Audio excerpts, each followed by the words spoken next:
permito presentar una serie de violaciones de derechos humanos. En Colombia a diario se violan nuestros derechos cuando se desconocen derechos tan importantes como la vida, el derecho a la vida digna, a una familia, a un trabajo digno, entre muchas más.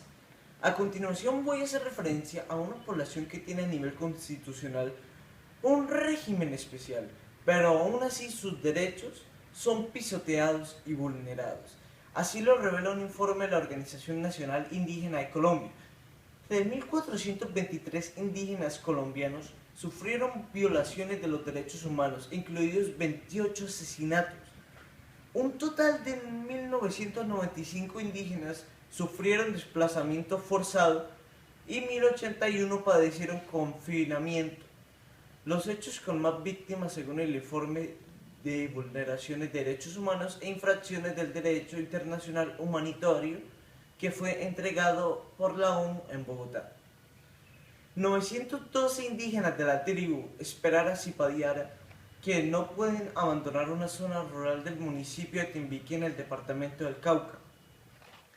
La comunidad tuvo que concentrarse en el sitio de encuentro del resguardo y tomar medidas de autoprotección que incluyen la suspensión de actividades productivas y la jornada escolar ante la presencia de personas encapuchadas y armadas en sus tierras.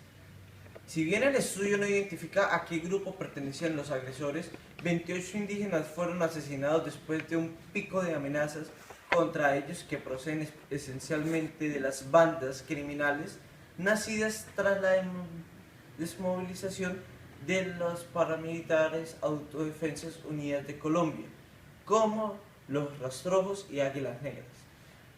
En total, en lo que va de año se han registrado 13 amenazas contra indígenas, una contra persona protegida y 5 colectivas.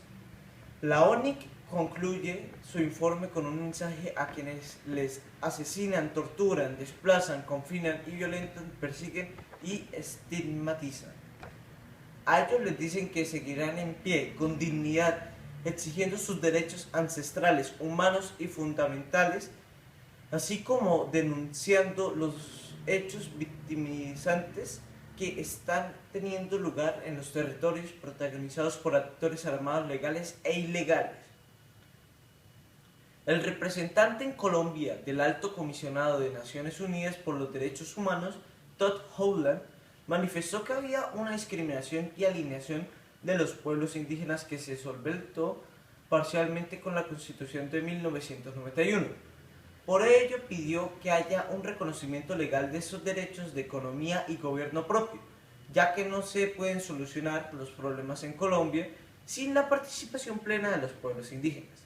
Howland también afirmó que tanto los pueblos indígenas como los afrocolombianos fueron los más afectados por el conflicto armado que azota el país desde hace más de medio siglo, y pidió que sean invitados a la mesa de diálogos de paz. Por su parte, John Jairo Tapie, de la organización Autoridades Indígenas de Colombia, alertó sobre la impunidad que tienen los violadores de derechos humanos a los pueblos nativos del país. Encontramos casos y miramos que no hay una política del Estado que esté empeñada en investigar, en dar claridad a los casos de violación de los derechos humanos, subrayó Tapie. En opinión del líder indígena, se ha multiplicado el riesgo de exterminio de muchas comunidades indígenas. Insistimos que en eras de la verdad se haga investigación porque solo así llegaremos a una reconciliación, concluyó. En el mundo también podemos evidenciar la violación de los derechos fundamentales. Lamentablemente, en las personas de escasos recursos y quienes a diario deben buscar un rebusque, no se puede. En México, la influencia corporativa se observa en todos los niveles de gobierno, debilitando los procesos de protección y cumplimiento de los derechos humanos a favor de los intereses empresariales. En la mayoría de los casos documentados, las víctimas de las violaciones a sus derechos humanos son las poblaciones indígenas. No sorprende que detrás de los proyectos con mayores afectaciones a los derechos humanos se encuentren filiales a los gigantes mexicanos como Grupo Hermes, Grupo IGA, Grupo Carso, Grupo Val, Grupo México, de Germán Larrea. Otros casos involucran a los gigantes de las biotecnologías, y de la industria transgénica como Monsanto, Bayer, Syngenta, vinculados a la siembra de soya transgénica en la península de Yucatán, la cual a su vez afecta a los apicultores locales y a la comercialización de semillas del país transgénico en el país.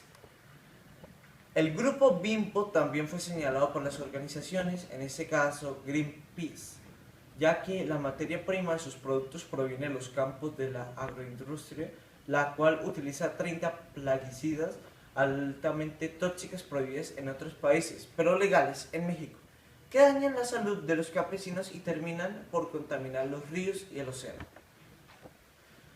Según el informe, las actividades empresariales depredadores suelen afectar a un primer lugar al derecho de la tierra y el territorio, a través de las expulsaciones de las poblaciones, pero también el derecho de la información, debido a los procesos de consulta amañados, el medio ambiente sano y a la salud.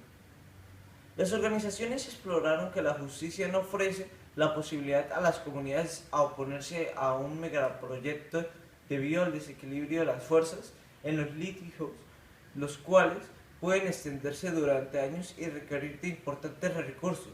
Además, recordaron que México es uno de los países más peligrosos para la defensa de los derechos humanos, en particular para los defensores ambientales.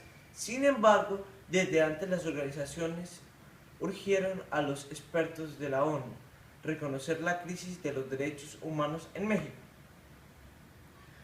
Al gobierno mexicano le instaron a enfatizar sobre el control y la regulación de los sectores empresariales relacionados con proyectos de gran escala y de la industria extractiva. Asimismo, plantearon que el Estado deberá investigar y castigar a actores empresariales acusados de violar de alguna manera los derechos de quienes defienden los derechos humanos. En mi conclusión, los derechos humanos son derechos que poseen los hombres. Estos privilegios son las pautas que orientan la convivencia humana y tienen como punto de partida los principios de libertad y de igualdad. A pesar de que esta definición está contenida en las diferentes constituciones, tratados y documentos, podemos precisar que hay personas que olvidan eso, colocando sus intereses personales por encima de los derechos fundamentales, e incumplen haciendo que ya los derechos humanos pierdan su valor y cualquiera los pueda rechazar e incumplir. Pero aún es más lamentable ver a través de las diferentes noticias cómo las mismas instituciones públicas y privadas controladas por el Estado pisotean y desconocen a diario los derechos de los niños, mujeres y adultos que han depositado su voto de confianza en tener un mejor país. En mi condición crítica, considero que se deben establecer políticas claras que protejan y salvaguarden nuestros derechos, aunque considero que nosotros desde nuestras aulas debemos marcar el primer paso, y esto lo podemos hacer cuando decidimos lanzar un pacto de respeto, de saber cuáles son mis derechos y hasta dónde van mis derechos, y puedo respetar los de los demás cuando tengo claro esto. Muchas gracias. Mi nombre es Carlos Santiago Mujica Sánchez del grado 801.